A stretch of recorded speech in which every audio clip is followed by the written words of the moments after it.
الحمد للہ وکفا وسلام علی عبادہ الذین اصطفیٰ اما بعد۔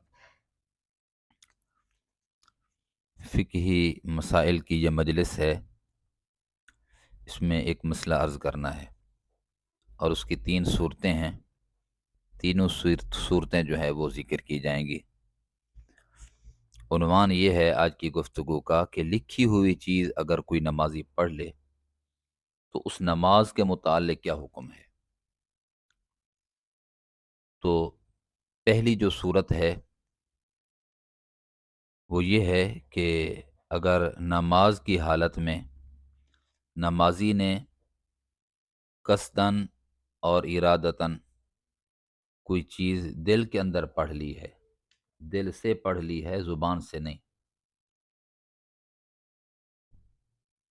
یہ پڑھنا بھی دل کے اندر اور سمجھنا بھی مکروہ ہے، ناپسندیدہ عمل ہے، تاہم اس سے نماز فاسد نہیں ہوگی، نماز نہیں ٹوٹے گی۔ نمازی نے نماز کی حالت میں ایک تحریر رکھی تھی، اس تحریر کو اس نے دیکھا، جانتے ہوئے تحریر کو بھی دل میں پڑھا اور یہ تحریر میں کیا کچھ ہے اس کو سمجھ بھی لیا، تو نمازی کا یہ عمل مکروہ ہے۔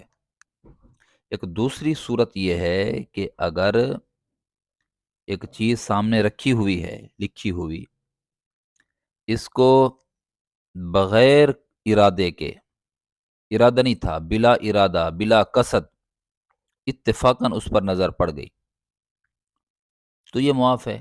ارادہ ہی نہیں تھا، نگاہ جو اٹھائی، قیام کی حالت میں مثال کے طور پر کھڑا تھا، سامنے پھٹی تپائی پر کوئی کتاب رکھی تھی، اس کی نگاہ اس پر بغیر ارادے اور بغیر قصد کے اس پر جا کر پڑی،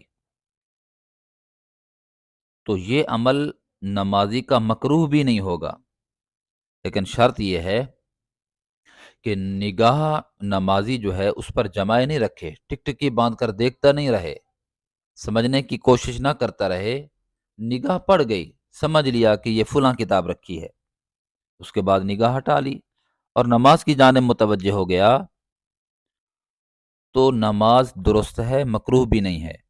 اور اگر ٹک ٹکی باندھ کے نظر جما کر دیکھتا رہا تو اس سے کراہت آ جائے گی نماز کے اندر، لیکن پھر بھی نماز ٹوٹے گی نہیں، نماز فاسد نہیں ہوگی۔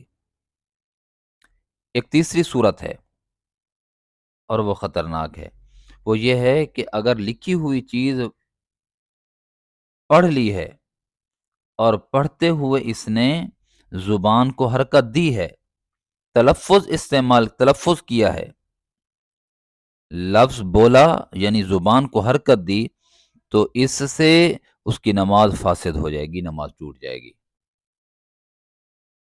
تو اس مسئلے میں 3 صورتیں ہیں، ایک مسئلہ اور اس کی 3 صورتیں ہیں۔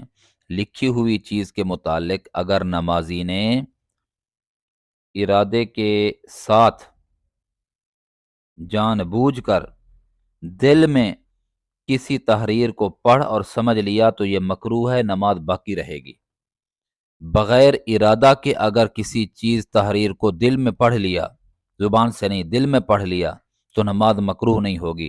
اور تیسری صورت یہ ہے کہ اگر اس نے اس تحریر کو تلفظ کیا، زبان چلائی، زبان استعمال کی، زبان کو حرکت دی، تو اس سے نماز ٹوٹ جائے گی، نماز فاسد ہو جائے گی۔ احتیاط کرنی چاہیے۔ بعض دفعہ بعض مساجد کے اندر جو سامنے کی جو دیواریں ہیں، مغربی دیواریں، اس پہ کچھ چیزیں تحریر ہوتی ہیں، تو نمازی کہیں ایسا نہ ہو کہ اس تحریر کو نماز کی حالت میں تلفظ کر دے، زبان کو ہلا لے، پڑھ لے، جس سے نماز میں بگاڑ آ جائے گا، نماز ٹوٹ جائے گی۔ احتیاط کی ضرورت ہے۔ اللہ پاک مجھے آپ کو دین کی صحیح سمجھ نصیب فرمائے۔ وآخر دعوانا ان الحمد للہ رب العالمین۔